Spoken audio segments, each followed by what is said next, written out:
Hello everyone, I hope you're all having a wonderful village. Welcome to my talk, Designing a C2 Framework. So my name is Daniel Duggan, otherwise known as Rastermouse. I'm the Director of 0 Point Security. You may have seen our Red Team Ops course. I blog over at rastermouse.me as well as on Offensive Defense. I'm on Twitter, GitHub, Discord, Slack, all the things. If you want to get in touch with me after the talk, by all means do so.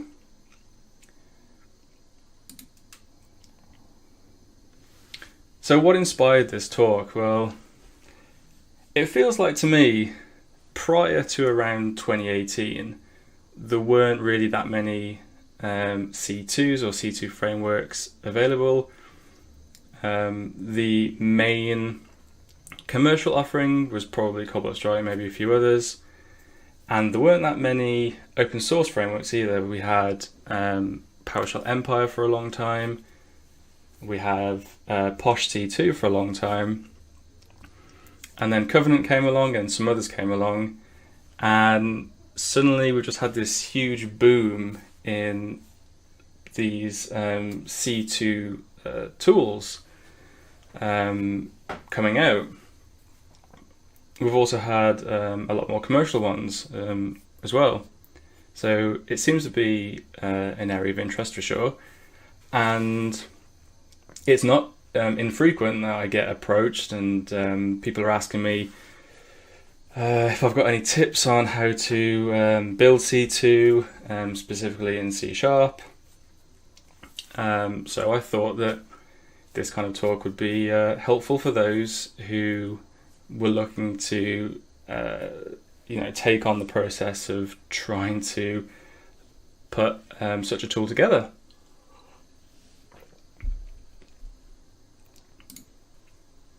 Now, if you go over to the C2 matrix, it's a curated list of commercial and open source frameworks. It now lists over 70, which is pretty astounding, really.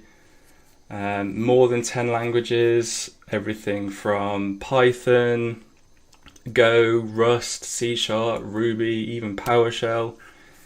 There's no shortage of variety, and they all have different capabilities. So some by default will beacon over HTTP, some will go over DNS, some will go over completely custom channels, and some might ride on legitimate services like the Dropboxes, Office 365, different Google services and things like that.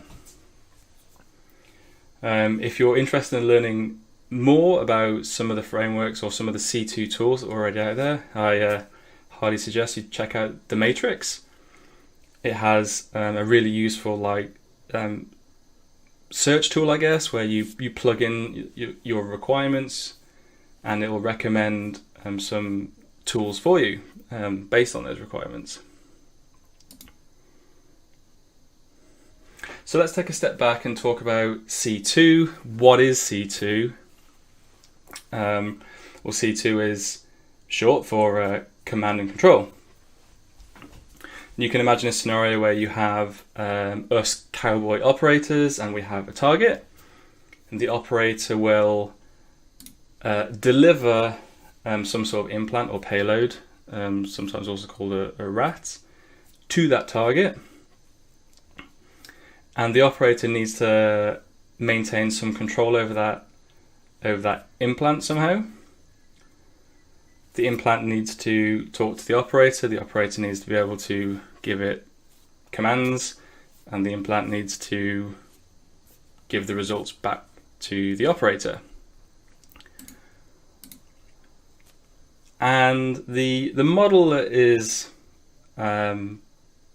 used most, I guess, is to have some sort of intermediary control server, often called a team server. So the implant will communicate to the team server over some sort of protocol. Again, that might be HTTP or DNS or some other legit service. And the operator will have, some sort of admin interface to that control server. So the implant will talk to the control server, and it will kind of appear to the operator, and the operator will be able to give it tasks. The implant will grab those tasks from the server, execute them, and send the results back. It's worth noting that some of these servers have the admin interface kind of built into them, while others require the operators to have a standalone client that will connect to that server for them. So conceptually not too complicated. However, the point of this talk is about designing a C2 framework, not just designing C2. And we need to understand specifically for the purposes of this talk that C2 is not the same as a framework. So if you go onto the matrix again, for example, you'll see a lot of C2 tools that don't really readily provide that much flexibility to the operator.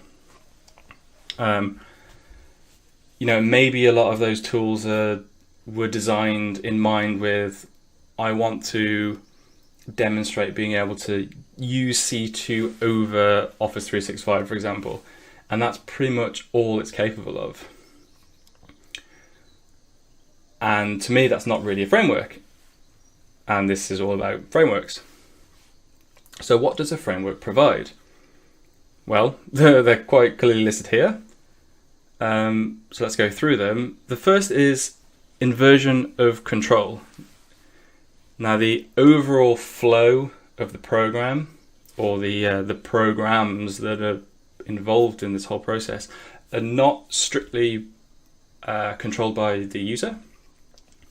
So the flow is that the implant is going to talk to a server, and the operator is going to task that implant, and you've got that back and forth. Now that is a flow that's not controlled by the user.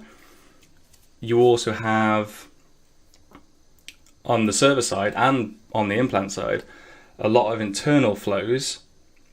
So the implant will receive a job, it'll process it in some way and then send the results back. That internal flow is not controlled by the operator.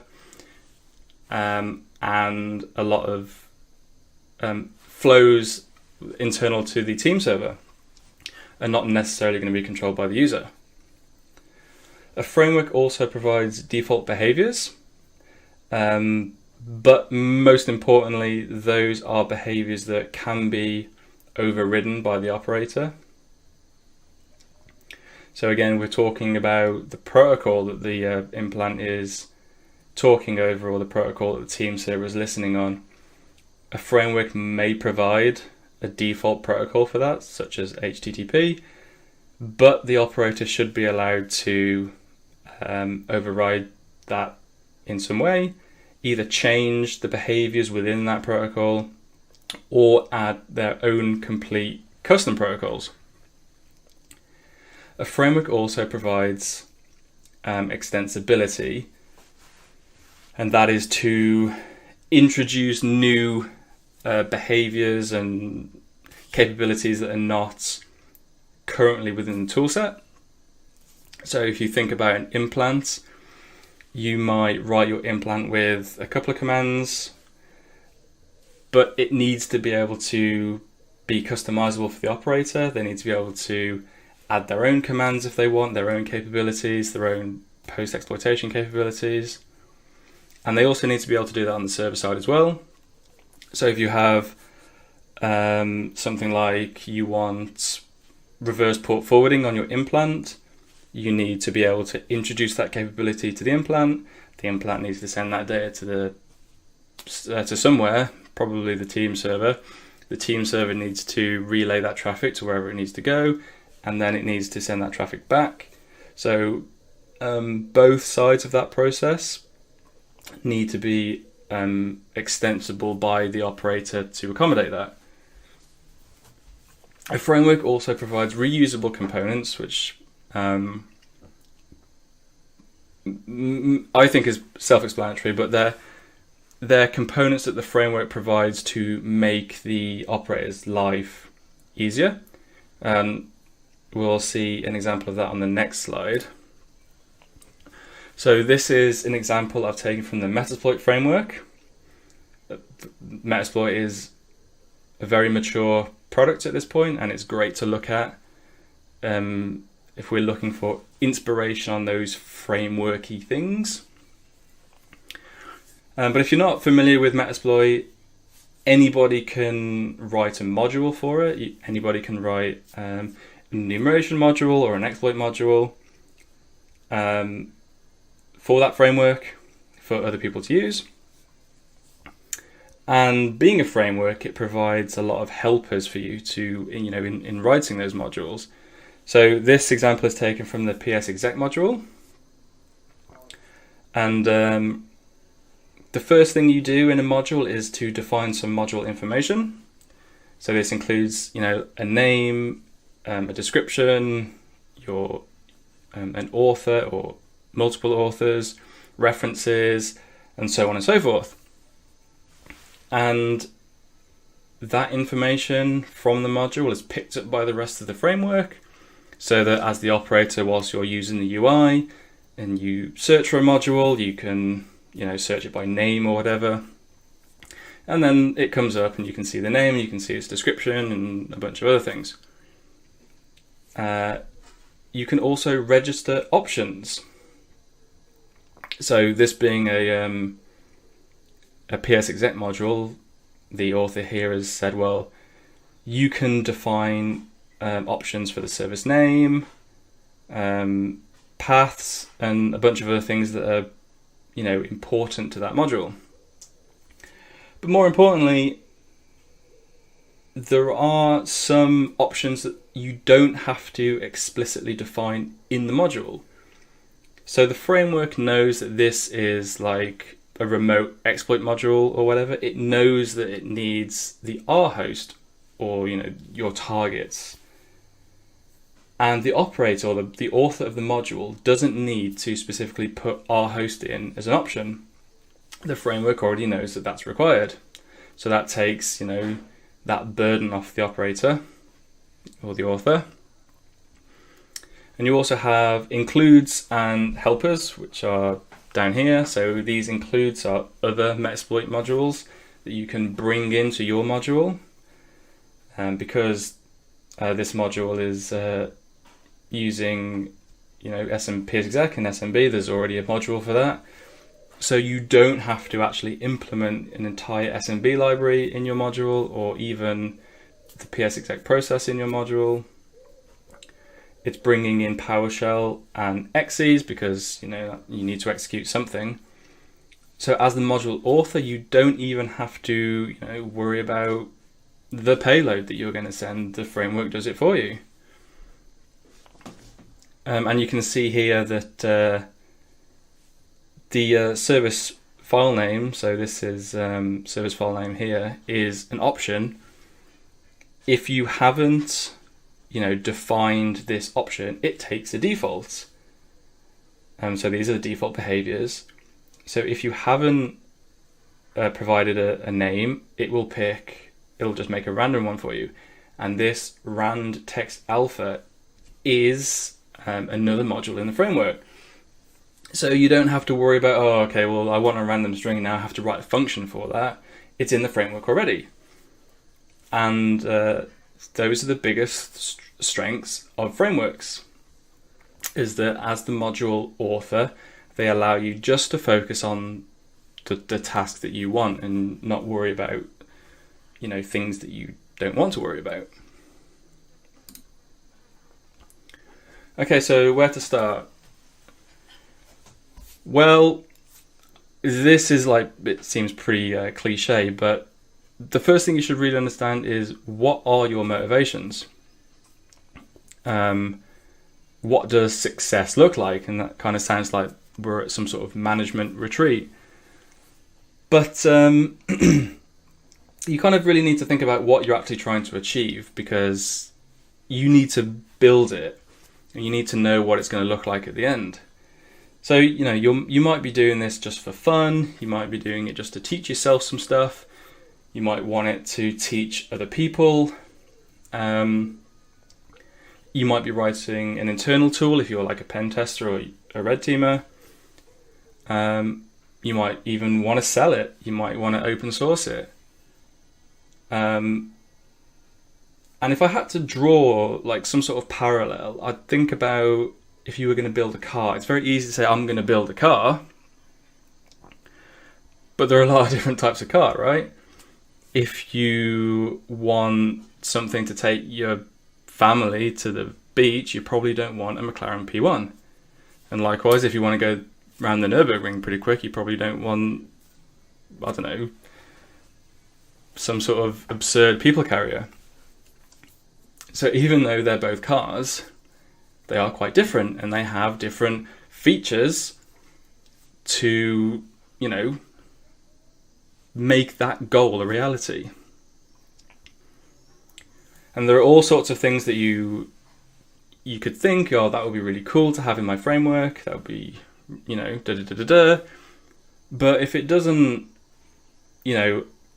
contribute towards what you're actually trying to achieve, then it's kind of pointless. And if you miss features that you need, then you're not going to achieve your goal, and you're going to end up with something that you didn't want. So if you've never seen Moscow, this is a pretty good way to try and narrow down what you think you want. So this stands for must have, must have, should have, could have, and won't have. So your must haves are like mandatory things, right? These are things that your framework absolutely has to have to perform its function. Should haves are important, and they add significant value, but they are not strictly mandatory to function. Could haves are nice to haves, but not really important. And won't haves are least critical, inappropriate, or undesirable. And like the won't haves, you can split into kind of two camps, I guess. You can have won't haves like period, and won't haves this time. And I'll sort of expand on this time in a minute. So what you really want to do is you want to get your goals straight and think about all the things that you think you might want in your tool. You can also take inspiration from other frameworks as well and tooling. That's perfectly okay. I don't think that's cheating, because you kind of want the best parts of everything. And, why reinvent the wheel sometimes? You can take good ideas from all sorts of places, and that's perfectly fine in my book. And then what you want to do is narrow everything down to an attainable first release using that Moscow method. And by attainable, I mean attainable within your current skill set and your time budget. And I think a mistake that a lot of people make is to look at things that have been out there for a long time. So you look at Empire, you look at Metasploit Framework, and you look at Covenant, Posh C2, and all of those well-established projects, and they think that's what I want to build. I'm going to build like my version of that framework. But the thing is that those projects, they didn't get there overnight. They didn't just pop out of nowhere at the quality that they are now. Some of them are months or years old. So if you're trying to replicate that straight off the bat, you've probably got easily 6 or 12 months worth of work. And what you're going to do is you're going to work on it for a couple of months or however long you can stand. you're going to get fed up with it, you're going to get demotivated, and then you're just going to put it to the side. You'll come back to it maybe at some point and you'll look at it and you'll think, well, I've only done about 20% of what I hoped to achieve. And you're probably not going to pick it up again. And it's going to end up in the software graveyard. So small iterative releases are easily more achievable and far more likely to keep you motivated. And you're also going to grow your project with your skill set. I mean, you look at a lot of features in a lot of advanced frameworks now, and they're pretty like advanced concepts. So if you're doing this to teach yourself, coding, it's probably not realistic to shoot for those kinds of features or whatever. So having a small project that's 100% complete is a lot better, and it's a lot more satisfying than a large project that's 10 or 20% complete. So when I say attainable first release, it's going to be like probably the bare minimum of what will make a C2 framework function. No bells or whistles, but it's something to aim for, right? So you're going to set yourself a schedule.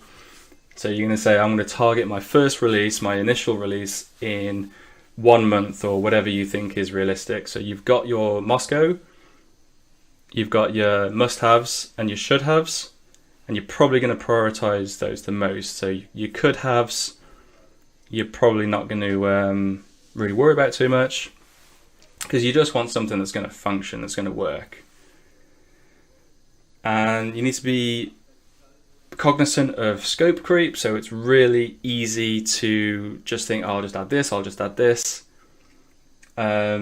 People post things on like Twitter all the time, or just, did you know you could do this, or new techniques, blah blah blah blah blah, and it's really easy just to try and add those in, when really what you want to do is just stick to what you had planned for this release. And if you see cool stuff coming into the public domain, you can say, well, okay, well, I'm not going to do it now, maybe I'll do it in the next release. And for God's sake, pace yourself. So 2 hours a day for a month is not the same as 12 hours on 4 Fridays in a month. And maybe this is just a personal thing for me, but little and often it's just a more enjoyable way to code than having to sit at your desk for however many hours because you feel like you need to get something out.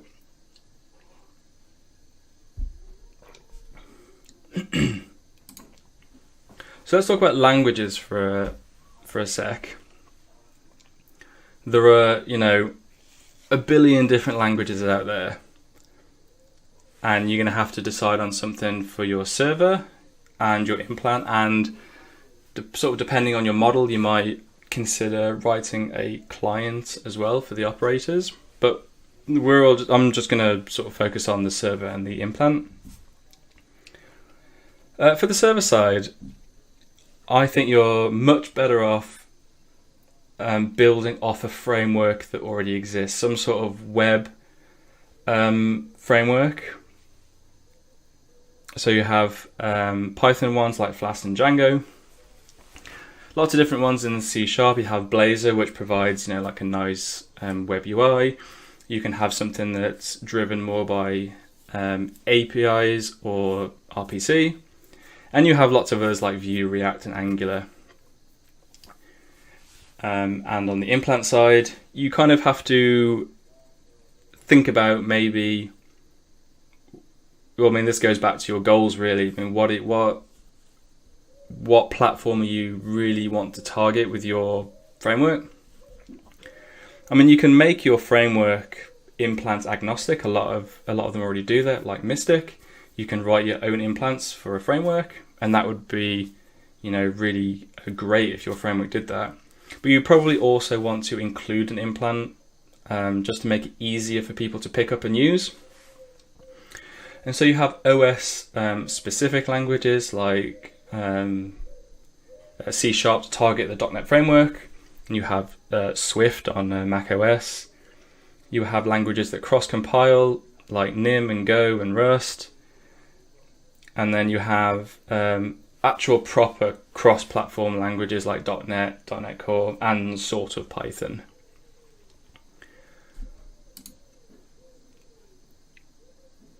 But you certainly need to sort of consider how these elements are going to talk to each other and which language facilitates that best. So, you know, I've already said that the control server should provide a means of communicating with your implant over any protocol or any means you want. So you have to consider, is the framework that I'm choosing going to be able to facilitate that? Can I do that in Python? Can I do that in, you know, whatever? And then you kind of consider, well, if my chosen language doesn't really do that, do I need to consider a different language? And if you don't really know that language, is it worth learning, or is it worth sticking to what you know and just trying to make do the best you can? I think that's a decision only like you can make based on your goals and your priorities.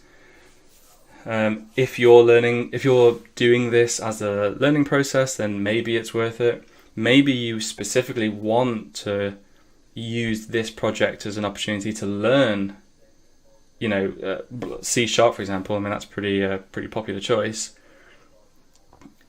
Then, yeah, by all means, step out of your comfort zone. And that kind of goes back to the attainable first release thing, is that if you're learning something new, you've got to like start small with it.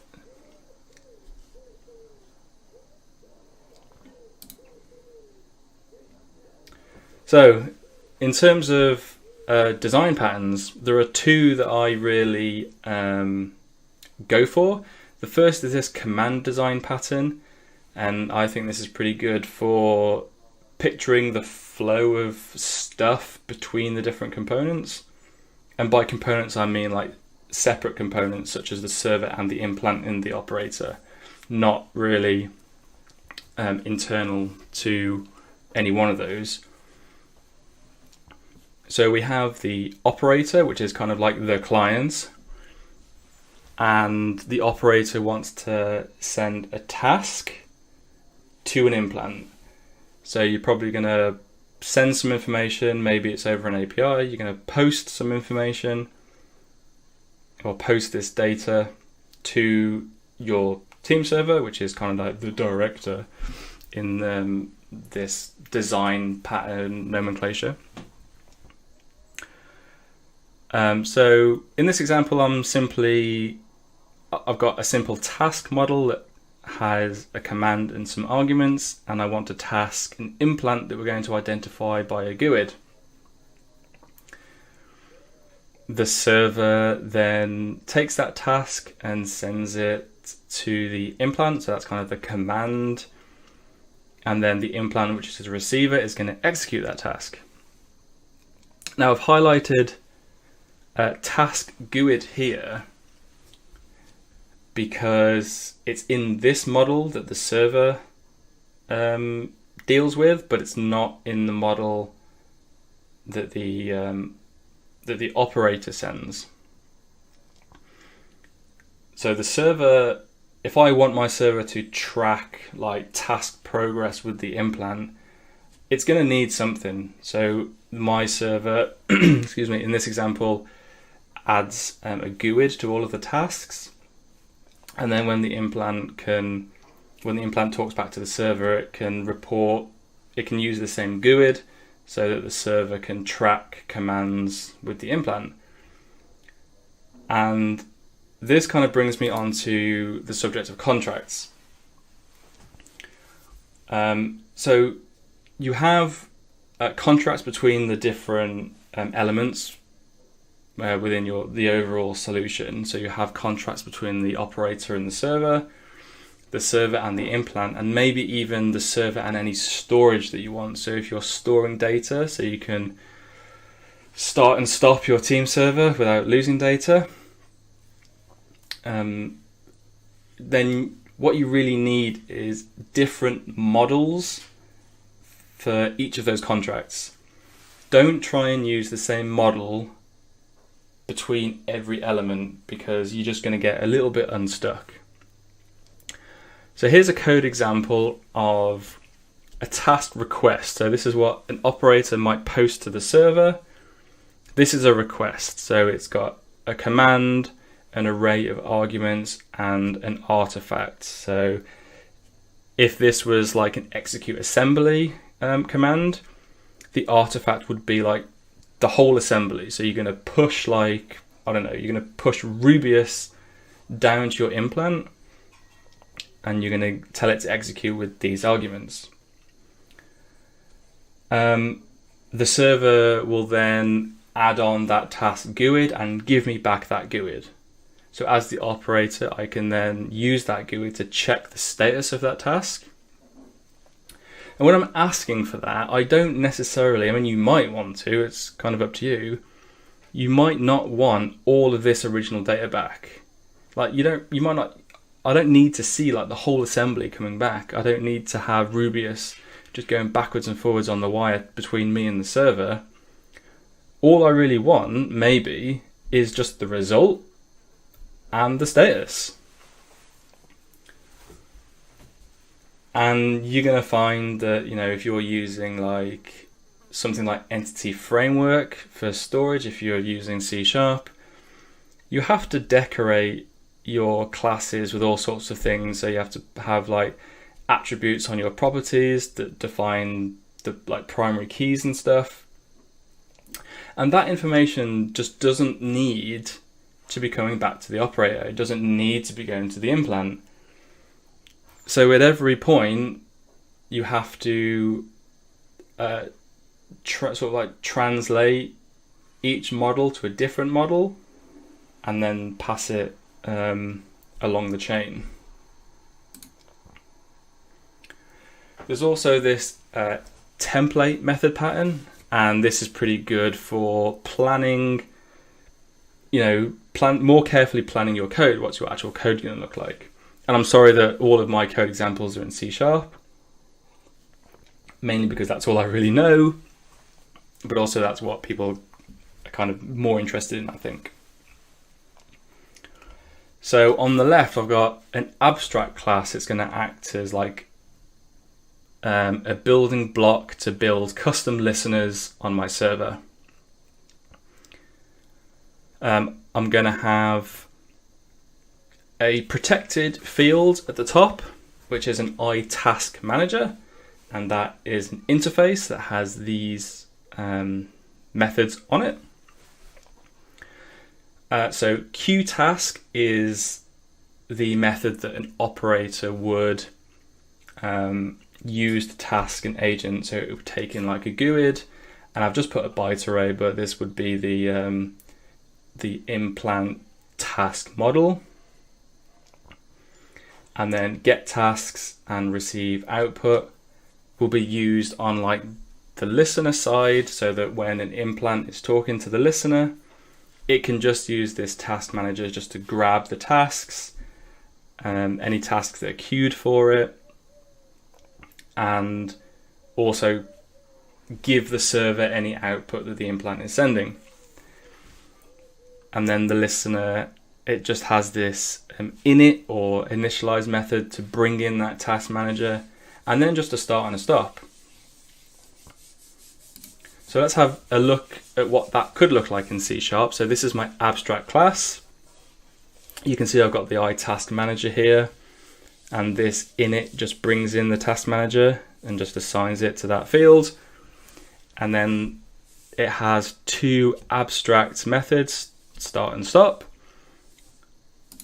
And when somebody comes along and implements their own custom listener, they inherit from this listener class. And this is the entire class here. It's obviously not very functional, it's just an example. But you can see I've highlighted where it would use the task manager. And as the author of the custom listener, you don't have to worry about where the task manager is coming from or how it works. Because you've implemented this abstract class, the framework is taking care of that for you. And all you have to do is just the task manager is there as a field for you to use as appropriate. So to get tasks, you just call get tasks, and to send any output into the server to sort of like process, you just call receive output. So abstraction and interfaces are, they're just so useful. In terms of any implant that you're going to write, base primitives are better, in my view, than I'd call it command proliferation. And you can see some C2 tools just have like a bazillion. You type like help or whatever, and you just get a bazillion commands that you can execute. And like me, I find it a bit overwhelming because I don't know, it's just a lot.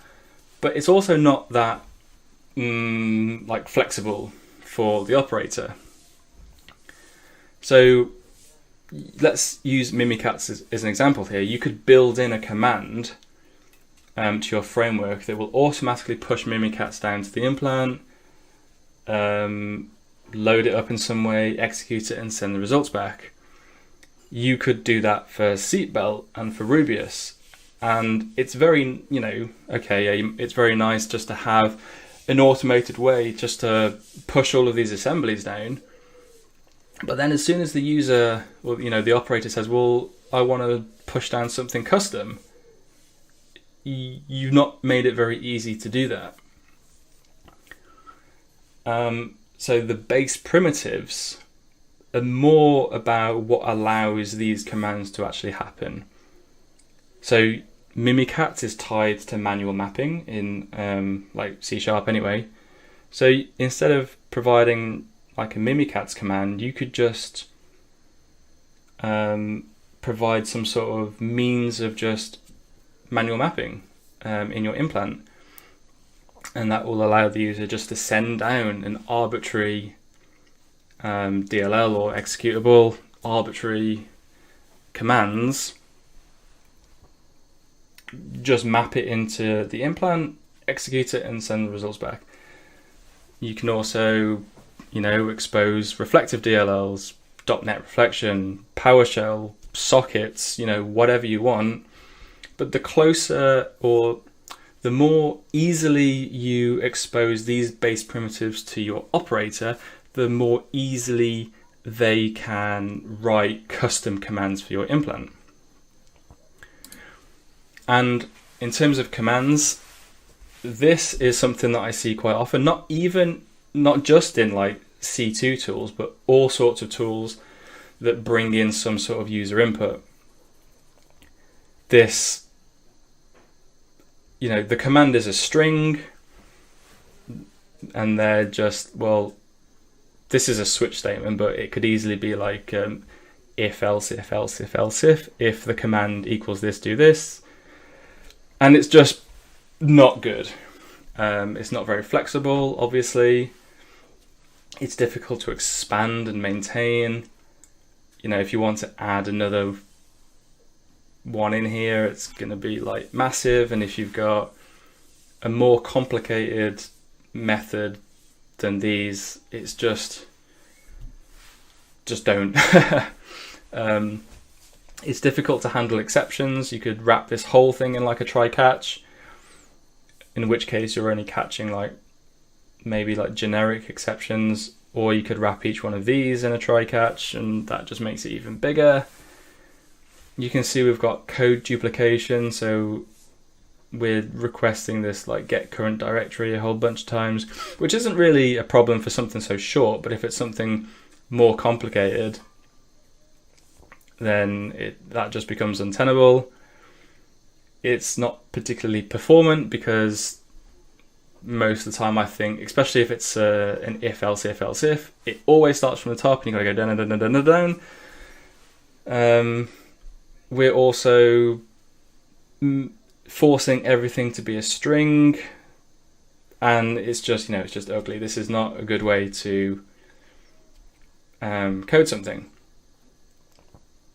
So what's a better example, perhaps, is again to implement those abstracts. So I've got an abstract class here which is called implant command. It has a string which is called command. I probably should have called it name or something, but this is like the name of the command.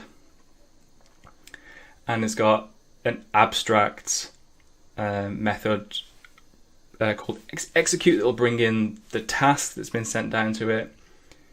And it has another init which brings in a class. In this case it's called implant, but implant has several public methods you can see over on this right hand side here for sending results back, sending an error back, and all sorts of things. So the implant class again is not something that the operator will care about, but you can expose public methods on it for them to do useful things. So like the listener example, we want to create our own command that will inherit from implant command. We give it a name, in this case it's just ls. I've also thrown like sharpsploit in here as an example of like decoupling a lot of like the back-end execution from the actual command. And that means that as a user, if I want to implement another command that uses like sharpsploit, they can do that really easily. Again, we're just making it as flexible as we can. And of course, abstracts you are forced to implement, so you have to put some sort of implementation in when you override the this method. And you can, as the author, you can just put whatever you want in there. And again, you don't have to worry about the task. It automatically is brought into the command for you. You don't have to worry about where implant is coming from. It's automatically done for you. You just call the methods that you want. And then you can, this is within that implant class, is that at some point we call load commands, and we can use reflection to automatically instantiate every type of implant command and initialize them so they're ready to be used. And then that handle task method, where in the previous example was that big old switch case, this is what it would look like. So all we need to do is find the class that has the name that we're looking for, in the actual task that comes down. If we didn't find it, we send an error back saying that, well, the command isn't found. Otherwise, we just execute it. I got another example here using attributes, but I'm actually running out of time, so I'll have to skip to the summary. So to start with, absolutely know your goals, know what you're trying to build and why you're trying to build it. Only by knowing your goals will you really understand what features you need to put into your framework. But I'd also encourage you to focus on framework features rather than C2 features. So by C2 features, I don't know, I guess I'm referring to command proliferation again. But I would definitely focus, especially in the early days of your framework, is focus on those framework elements. You really want to provide the operators the means to customize and expand your framework the way they want to do it. Prioritize those base primitives on your implant and provide an easy means for the operators to interact with them. Abstracts and interfaces are incredibly useful. I can't think really of a better way to provide that extensibility to the operators. Plan small, attainable releases. Don't try and do like a big bang release for your first one. And if this is something that you want to maintain over the long term, I would also say to limit each release to only one like big feature.